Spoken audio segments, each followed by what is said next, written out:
अस्सलाम वालेकुम नाज़रीन, ड्रामा से तेरा वादा की नेक्स्ट एपिसोड में आप देखेंगे दानिश जिसने रानी और उसकी वालदा को घर में ही बंद करके रख दिया। उनका तो अपने कमरे से निकलना भी महाल हो चुका है और ऊपर से फिर घर में गार्ड बिठाकर पैरे जमा दिए ताकि कोई भी रानी और उसकी वालदा से मिल ना सके। तो हमजा उसके लिए बहुत ज्यादा परेशान है। उसे पूरा शक है कि कहीं ना कहीं गड़बड़ जरूर है। अब दानिश जो कि रानी को ब्लैकमेल करता है कि अगर तुमने मेरी बात ना मानी तो तुम्हारी वालदा को यहाँ से 9-2-11 करने में कोई देर नहीं लगेगी। तभी रानी जैसे कैसे करके उसकी बात मानती है तो अब वो हुक्म जारी करता है, एक प्यारी सी बीवी बनकर तैयार होकर मेरे साथ चलो, खाने पे जाएंगे, थोड़ा टाइम स्पेंड करेंगे। और रानी को मजबूरन ये सब कुछ मानना पड़ता है क्योंकि इस बात के मानने के अलावा उसके पास कोई और चारा ही नहीं है। तो वो तैयार होती है। तो उधर हमजा जो कि रानी के लिए बहुत ज्यादा परेशान होता है, उससे मिलना बहुत ज्यादा जरूरी हो चुका है, कुछ तो गड़बड़ चल रही है। और यहाँ पर रानी तैयार हो चुकी है। ऐसे में वो बाहर आती है तो बाहर की आबो हवा महसूस करती है। इतने दिनों के बाद आज उसका बाहर निकलना हुआ क्योंकि दानिश ने उसे कैद जो कर लिया। तो इतने में हमजा यहाँ उसके पास आ जाता है। इन लोगों ने तुम्हें कैद करके रखा है ना। तो रानी आंखें खोलती इसे देखती है और फिर मोड़ लेती है क्योंकि वो अब कुछ बता भी नहीं सकती, वरना ये दानिश उसकी वालदा को नुकसान पहुंचा देगा। अब दानिश यहाँ पर बाहर आया तो इस हमजा को सामने पाता है। कितनी बार मैंने तुम्हें समझाया है, तुझे शर्म नहीं आती, दूसरों की बीवी में दिलचस्पी लेता है। तो उसी वक्त उसे जोर से धक्का दे देता है।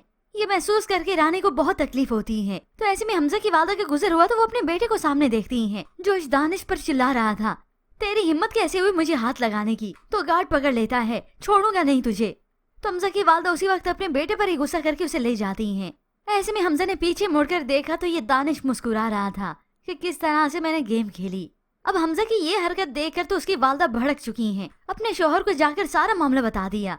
उस रानी के लिए ये आज भी पॉजेसिव है, उसके खिलाफ एक बात भी नहीं सुन सकता। उन्होंने तो कह दिया कि मैंने तो तुम्हें कहा था, तुम्ही को थी कि तुमने मंगनी करनी है इसकी सना के साथ। और फिर हल भी बता दिया, इसका तो यही हल है कि इसे दानिश से दूर रखा जाए और सना के रिश्ते से फारिग कर दिया जाए।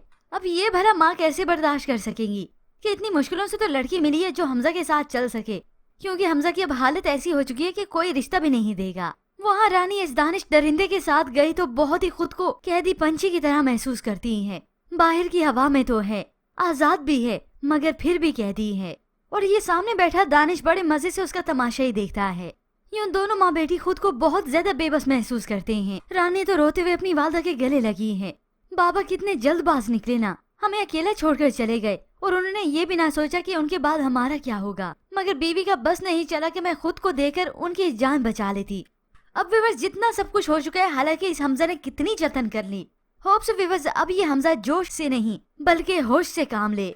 इस हमजा के पास भी तो इतनी बड़ी दौलत है, उस दानिश और उसके घर वालों की इतनी बड़ी कमजोरी जो कि इसके हाथ है, पर ये उसे पकड़ना नहीं चाहता, कैद नहीं करना चाहता। अगर हमजा ने अपना दिमाग चला लिया और इस सना को अपनी मुट्ठी में बंद कर लिया तो ये दानिश और उसके घर वाले तो इस हमजा के इशारों पे ही फिर नाचेंगे।